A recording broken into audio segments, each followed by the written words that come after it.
another language. Duolingo!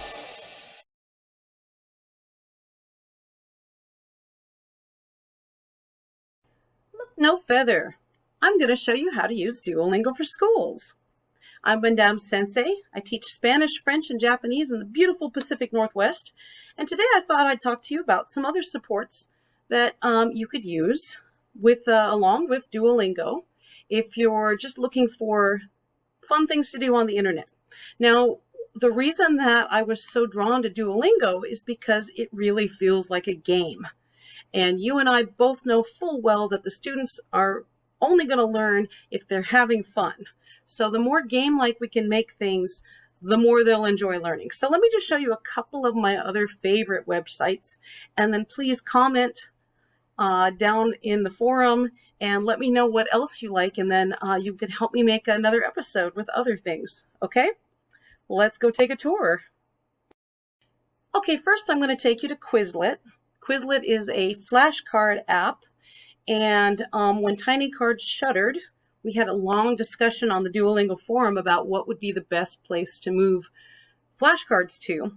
And after a lot of research, I finally decided on Quizlet, and I'm pretty happy with that decision. First of all, if nothing else, once a year, Quizlet has this unconference, which is their big conference online, and it is the most wonderful, absolutely free, professional learning conference that you can do. I highly, highly recommend their unconference. They always leave me feeling very energized, and it usually happens in July. So then you have a month to recover before you go to DuoCon, right? But it's a great conference. So Quizlet, of course, you can make different classes, and you can see I have a lot of classes, and I will show you what my French 1 students are working on this week, because the very first skill that they see in Duolingo, the basic skill, introduces the verb être. So this is the beginning of the year right now, and I really want to reinforce être. All right, so here I've got my cards, and you can see I've added pictures, and I even used the cute little Duolingo pictures on my cards. Okay, so one thing I really like about Quizlet is I can give student choice. Students can either use flashcards just like this. They can play a learn game, which is like a multiple choice. They can do a writing thing. The spelling thing is really a listening. They'll hear the card and then they have to choose which one it is. There's kind of like a fake multiple choice test with some of the multiple choice, some writing stuff in.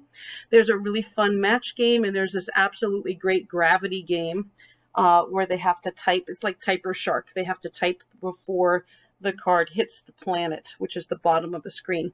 And then as a teacher, I can play Quizlet Live, and they've just added another level of Quizlet Live. But I'm going to tell you, as much as I love Quizlet Live, once I discovered BlueKit, I stopped playing Quizlet Live. Let me take you to BlueKit next, okay? BlueKit is absolutely wonderful. It is Quizlet Live. It is Kahoot on steroids. Oh my gosh, I cannot tell you how much I love BlueKit. So let's see what I have open right now. My Spanish students are working on their prepositions of location. I can take that Quizlet deck that I made and I can suck it right into BlueKit, and it takes 30 seconds. And if I want to add pictures, that's an extra, 3 minutes. So it doesn't take long at all to make a set. This is what it looks like here. Okay, and then this is the best part right here. When you click on this host button, that's your game. And look at this. Look how many games you get to choose from. These games are all great. Every single one of them. Here's your basic Kahoot game. I never play that one because these other games are so absolutely great. Gold Quest, I would say, is the absolute best for getting the students the maximum number of questions that the students can answer. Basically, you answer a question correctly, you get to choose between one of these 3 treasure chests. You're either going to win 10 gold, you're going to win 50 gold, you're going to double your gold, You might get the treasure chest that says lose 50% of your gold. You might get the treasure chest that says swap with someone else. And this game is so much fun. The students love screaming at each other over this game. As I'm watching them, I narrate in the target language because it'll come up on the screen who's doing what to whom. And so they learn their passé récent really quickly. Cafe, they learn all their foods in whatever language really quickly. Tower defense is just your basic balloons tower defense. Crypto hack, very similar to Gold Quest, but with like little Among Us mini games. All these games are Golden Factory. I love. You can like corporate sabotage all the other players, and the screens will start spinning or they'll start flashing crazy colors or something. Every single one of these games is golden, and BlueKit is completely free. You can pay a little bit of extra money to upgrade, but it's totally not necessary. I should have mentioned Quizlet is also free, but if you want to track your students, then you need to pay a little bit of money. All right, the next thing I want to show you is this great little website called Peeksee. Peeksee was created by someone, a Duolingo user, and he posted it in the forums that he had created this. It was part of Fluent Key, and now it is kind of spun off. And I really love it because it gives that listening exercise that the students really need. So you can go to Discover and see some playlists that other people have already made. Here's my French class. Here's another one, so you can go ahead and use those. But let me just show you. I made a Japanese one, but there's a lot of good stuff here. You can search for already made ones, or you can make your own. As I'm creating supports for Duolingo, not only did I make these little wonky little dialogues that are just kind of silly, but also I began experimenting. Can I take the Duolingo stories and make them into a listening exercise or a speaking exercise for my students? So this is one of the Duolingo stories, the very, very first one. And as the students click here, they can listen to it's text to speech. But there's learn mode and battle mode. The battle mode is where all the fun begins. But the learn mode, I like to give my students choice as much as possible. So here you get to choose which character is speaking first. And then you get to choose between, are you reading, listening, or speaking? And you can even choose different levels. So that is really great. Last thing I'll show you is Pixton. I was looking for some kind of drawing program for my students because I thought it'd be more fun if they storyboarded themselves. And I'd heard a lot about other classes using storyboarding, like in English class and history class. And I thought, yeah, that'd be fun. I could do that. So I went to Pixton, and this is also free. And what I normally do is I make a comic of me talking. And if I need to give any instructions, I do it on a blank white background.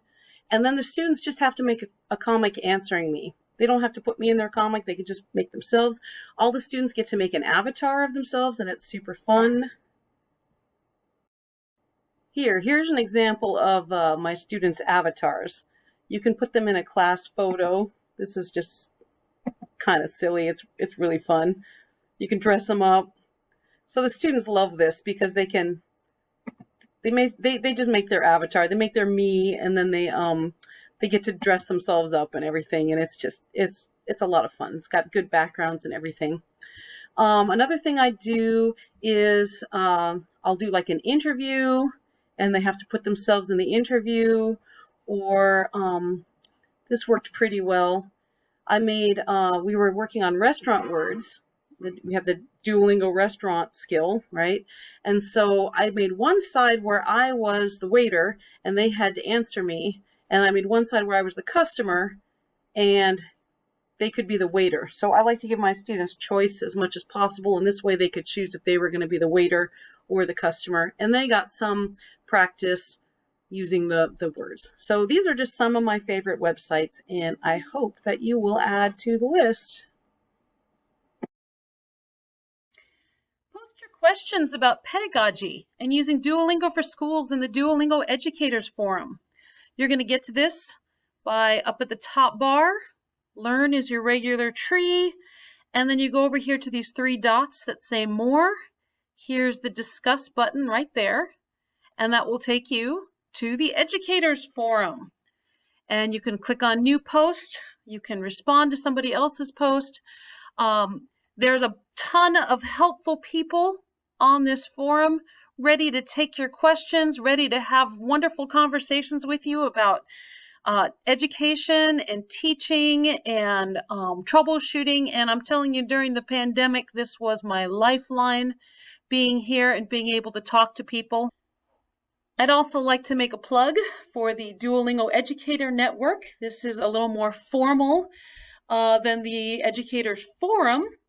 The Educators Network meets in a group on Facebook, and we discuss pedagogy, we discuss education stuff, we have fun little movie nights and BlueKit nights, and we just basically collaborate with people all around the world. We're the ones that Duolingo tested Duolingo for Schools on. We get previews of cool stuff Duolingo's doing. This is honestly the best professional learning community I belong to. I'm telling you, during the pandemic, it was so nice to have a group of people who were experimenting alongside with me, and we were all lifting each other up during the craziness of the last year. So I highly, highly encourage you to join the Duolingo Educators Network.